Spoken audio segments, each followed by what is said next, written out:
primera salida fue a Tumbes, por motivo de mis papás que no tenían trabajo, entonces salí de muy chiquilla a trabajar yo. Tenía la necesidad de salir porque, o sea, mi hogar no tenía posibilidades económicas. Quería salir para tener otro futuro mejor, pensaba, ¿no? Dice, las mujeres indígenas migran por falta de oportunidades del Estado. Es una de las, como lo más primordial. ¿Qué quiere decir?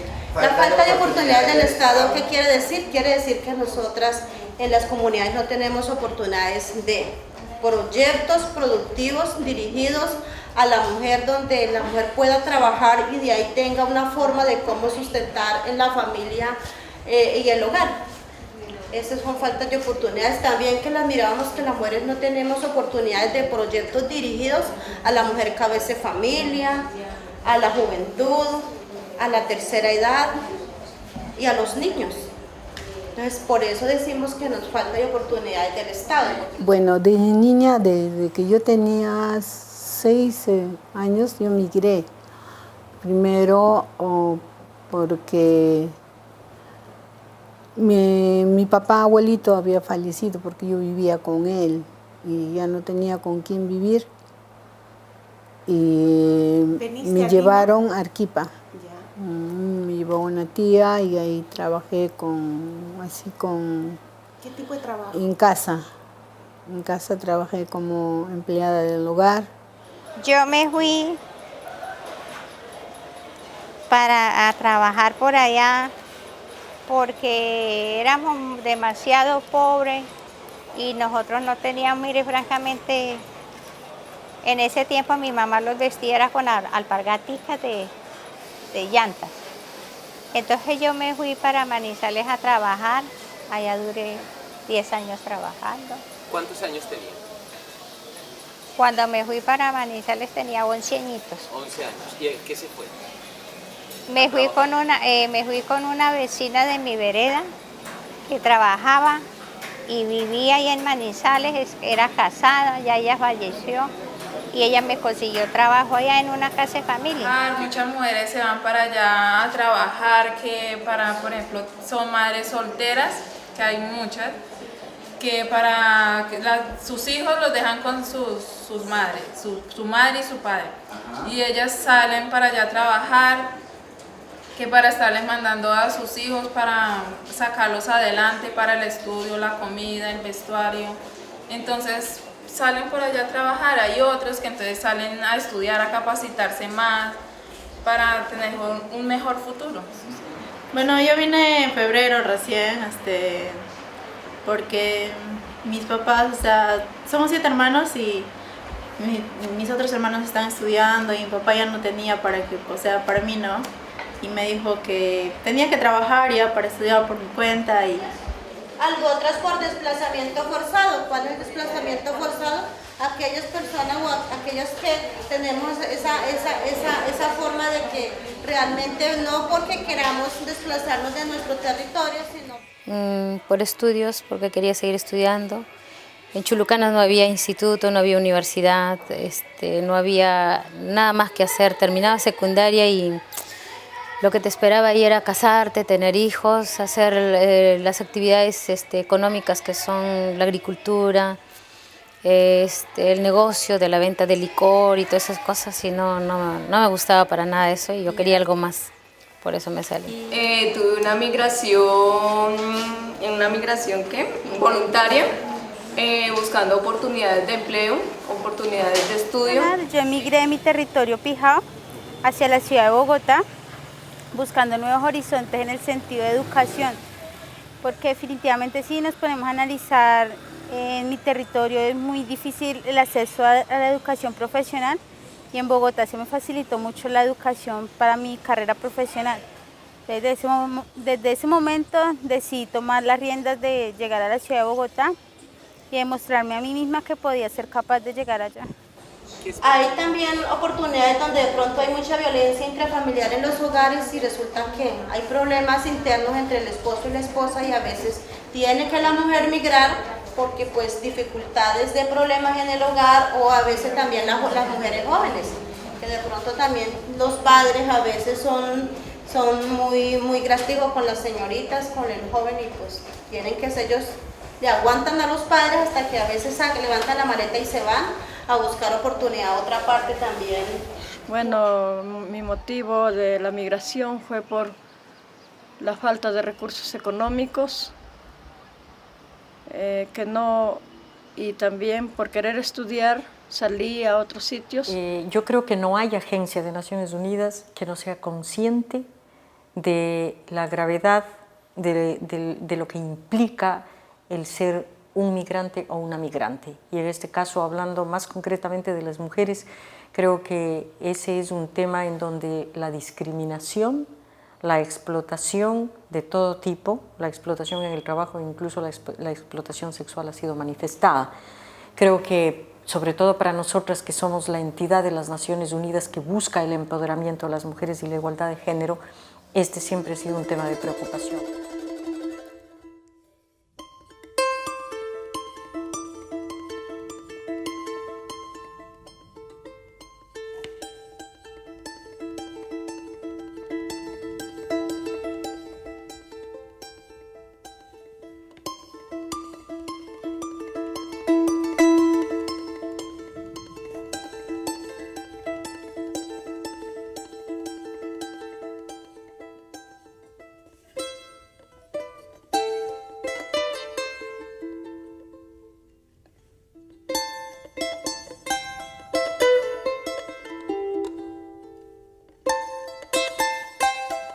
Bueno, yo en Lima era ama de casa fui. Yo creía que iba a ir bien una familia, pero no fue así. A veces te tratan mal, Esa primera te explotan, sí. Por eso me vine buscando eso, ¿no? Creí que era fácil venir. ¿Qué estudió? Bueno, no estudié lo que yo quería, sino por las mismas necesidades económicas que tuve acá en Lima. Tuve que trabajar en una casa de trabajadora doméstica, y eso me podía ayudar para estudiar lo primero, lo que en ese tiempo era un poco más cómodo, más barato y más fácil, ¿no? Que era el secretariado. Y estudié el secretariado ejecutivo, que era algo de 2 años y medio, 3 años. Y eso me abrió las puertas para que yo pueda ir estudiando algo más, ¿no? Y iba de trabajo en trabajo, ¿no? Trabajo de casas, 2, 3, 4 trabajos en casa. Y eso iba haciendo de que yo vaya ahorrando, y después ya pagué un instituto. El instituto ya cobraba un poco más y me matriculé para complementar el secretariado, contabilidad, porque después ya conseguí un trabajo en un estudio contable. Entonces eso me permitió a que yo pudiera financiar mis gastos personales y que ya no volviera a trabajar como doméstica, ¿no? Porque había sido duro todos esos tiempos.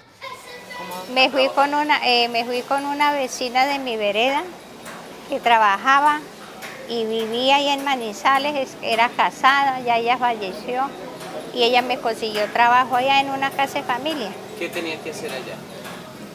En la cocina. ¿Cocinar?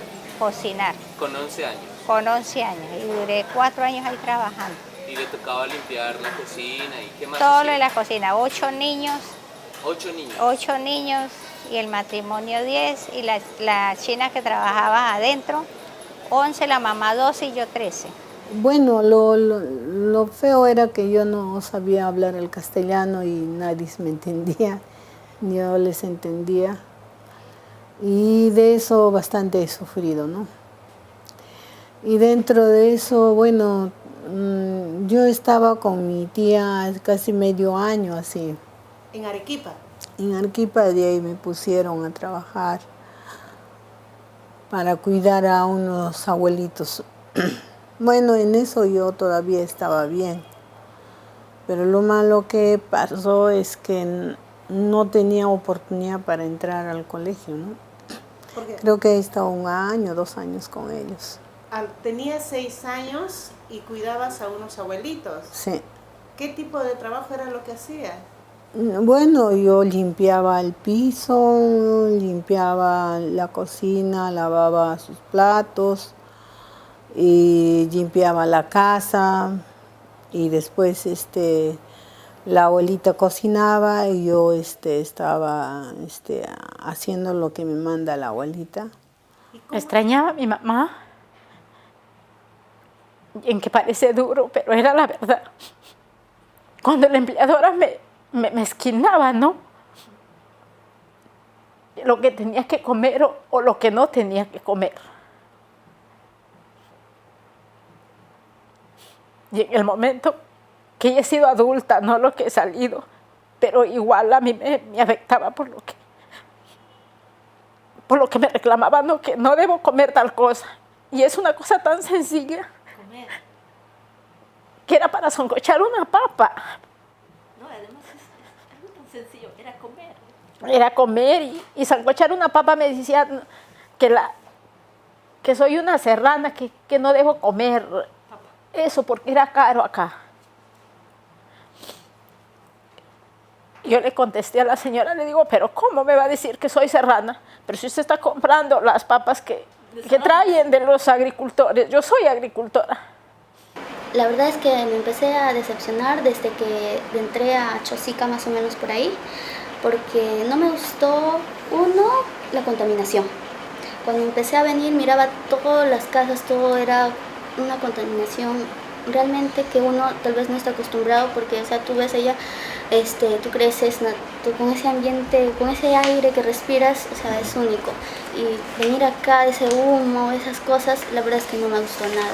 Desde ahí ya no me empezó a gustar. Vine acá, uno de mis tíos me trajo, yo como tampoco conocía, me dijo, vas a trabajar en una juguería. Me trajo para las Malvinas, un lugar bien movido, bueno, por los rateros, esas cosas que hay. Y la verdad me robaron 2 oportunidades, justo cuando había cobrado mi sueldo, esas cosas. Después salí a otros sitios para generar recursos y seguir un estudio superior, pero no lo logré porque saliendo a otros sitios nos explotan, no nos pagan suficiente. Me quedaron debiendo en la selva una cantidad y bueno, no pude cubrir mis estudios. Y a mis padres me educaron y después ya salí, me fui a Piura, en diferentes lugares, Chiclayo, Lima. Pero ¿qué pasa? Ya después, como dices, por mi economía, tuve que regresar a buscar otros trabajos. Porque las mujeres que migran, las mujeres que salen en busca del trabajo, sobre todo del trabajo doméstico, para nosotras son sujetas de derecho. Y si partimos de esa perspectiva, de que ellas son sujetas de derecho, creo que tenemos que darle toda la importancia que ellas se merecen, de cuidarlas, de protegerlas, de darle la información para que ellas puedan ejercitar sus derechos y puedan gozar sus derechos. Pero el tema es que no solamente la problemática hay que verla desde el lado de ellas, en el sentido de que ellas tengan la información, en el sentido de que ellas sean protegidas, en el sentido de que la ley se ponga a disposición de ellas, sino que hay que verla desde el otro lado, que es la obligación que tienen los estados, que tienen los gobiernos, para justamente hacer que las leyes se cumplan, que si no existen leyes que protejan a las trabajadoras del hogar, que las hayan, para que se las trate en igualdad de condiciones como a todos los trabajadores, para que sean personas que reciban los salarios básicos y tengan toda la protección social necesaria.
Yo, por ejemplo, mi hijita, ella últimamente que fui me dice, mamá, te vas a trabajar, pero nunca me digas adiós, me dice. O sea, eso para mí no es fácil. Unos piensan, mis hermanas, por ejemplo, me dicen, tú eres mala madre, no ves a tu hija. No es que sea mala madre, o sea, yo no lo estoy dejando porque quiero, ¿no? Sino porque yo tengo que trabajar. Si hubiera un trabajo en Huancabamba, un trabajo que te alcance, por lo menos para darle algo a tu hija, ¿no? O a tu hijo, entonces yo feliz me quedaría, ¿no? Pero no hay, pues, y estaría con mi hija. Por lo menos la vería una vez a la semana, ¿no? Pero ahora, mira, ¿cuántos meses pasan y sin saber nada de ella? ¿Qué tiempo tiene? O sea, la gente que sale de acá ya pierde sus costumbres, pierde sus valores, ya regresan con otras ideas, ya no practican su cultura de acá, ya es diferente, todo es diferente. A veces hay jóvenes que se pierden, ya no son los mismos. A veces hay jóvenes que sí se superan, pero la mayoría fracasan. Sí, fracasan. Se pierde el núcleo familiar, las costumbres y la cultura. Acaba con el trabajo comunitario en la comunidad. ¿Y qué más es eso? Sí, eso, que los padres se preocupan mucho y las costumbres ya se van perdiendo por falta de gente en la comunidad y eso. ¿Cuáles costumbres se pierden? ¿Qué costumbres son de ustedes o eran de ustedes que creen que ya no están? Las costumbres, como le dijera yo, las costumbres de trabajar, laborar la huerta, por lo menos en mi comunidad, hacen macas de pique, ya ahora casi no las hacen. Hacían balay de palmicha, ya ahora no los hacen. ¿Qué más? Hacían chiles, ahora ya no hacen eso, atarrayas, ya no hacen eso en la comunidad porque ya los ancestros, los que la hacían, ya no están y ya los jóvenes de hoy en día y las mujeres de hoy en día buscan en la ciudad. Ese viaje me cambió en muchos sentidos. ¿En qué la cambió? En el modo de vestir, en el modo de arreglarme, en salir a fiestas, todo eso así. ¿Empezó a salir a fiestas? Empecé a salir a fiestas. La discriminación que tú sientes por ser provinciana, por ser una persona que no hable el lenguaje que hablan acá en Lima, ¿no? Y la gente que era muy, muy fría, chocante para mí, ¿no? Y ya pues eso hizo que yo fuera una persona muy, muy introvertida, me cambió totalmente la vida de mi tierra, que yo era alegre, palomía, todo acá me cambió, mi carácter, mi vida, todo me cambió. Pues me regresé porque no me amañé donde ella y no había sido oportunidades de empleo. Y vine pues porque aquí la situación económica es más fácil para llevar, o sea, aquí es más económico para vivir, por eso regresé. Yo pienso que donde no tuviéramos que las mujeres jóvenes migrar a otro lado, las cosas serían realmente diferentes, porque desde el punto de vista nosotros que haríamos en nuestro territorio serían las cosas más viables y no habría tanta desilusión de las mujeres, porque realmente unas se van a migrar buscando nuevas oportunidades de vida, estudio, trabajo, pero realmente a todas no les facilitan las cosas bien y terminan haciendo cosas que realmente nunca pensaban hacer. ¿Qué cosas terminan haciendo? Algunas entregan sus cuerpos, se meten a la prostitución. Otras les toca quedarse por ahí en casas de familia, humilladas a que sus mismos patrones las estén violando. Entonces son cosas que realmente yo como mujer y como gobernadora de mi comunidad y estudiante, no quiero que eso siga continuando porque, y así no sean indígenas, mestizas, campesinas, igualmente estamos viendo eso también en la sociedad ahorita. Toda mujer que salga de su casa, de su territorio, está postergada a eso, a que en otro lado no se le favorezcan las cosas como lo piensan, sino que van a sufrir más. En primer lugar tenemos toda la situación estructural que tenemos en nuestras sociedades, en donde hay una formación de la sociedad, de una parte de la sociedad que acumula y otra población que trabaja para que la que acumula siga creciendo. Y eso es justamente lo que hay que romper, esa estructura, que es la estructura básica de la discriminación y del manejo del poder. Entonces, el hecho de que, por ejemplo, se dé este tipo de estructura en las sociedades, de que, por ejemplo, los gobiernos no hayan desde el inicio puesto atención a las comunidades, a las poblaciones, a las áreas rurales, a las poblaciones que siempre han sido las que están en lo último de la cadena, ¿no?, de preocupación de los gobiernos, hace que se den estas contradicciones, esta separación brusca que existe entre lo que llamamos nosotros las villas miserias, los suburbios, las poblaciones que realmente tienen. Imagínate que todavía estamos hablando de familias o de personas que viven con $1 al día. ¿No? Cuando hay campañas, ¿no?, de que están haciendo su campaña política para cambios presidenciales, muchos dicen vamos a cambiar, vamos a mejorar, ¿no?, que el apoyo de los ciudadanos necesitan para cambiar, pero en realidad no hay un cambio. Y es una pregunta que me hago mucho, que quizás no lo descifro, que pasa muchos años, mucho tiempo y no cambia. Quizás los que no nos representan no tienen el interés. No tienen el interés de hacer el cambio.